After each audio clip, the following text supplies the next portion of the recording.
proverbe wolof gars yi proverbe wolof. day du pont mais ku ko dëgg soob nee nañ lafañ ku mu dóor yaa ko fekk si taat amul paaka mais mun na dagg day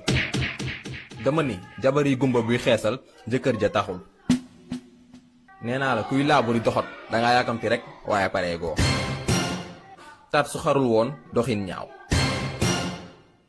ku wéy di def lu la neex dangaa xalaatul sa borom ku la yéene xiif boo ko rombee del sàkkami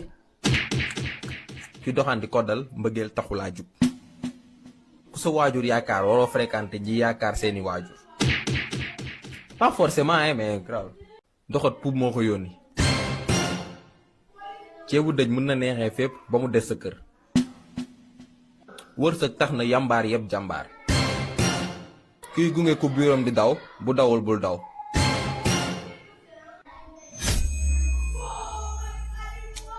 bu yoo taxawee sa bal yi ngay xam ni violence du faj problème yi ku la yéene yoom tuddee ko doom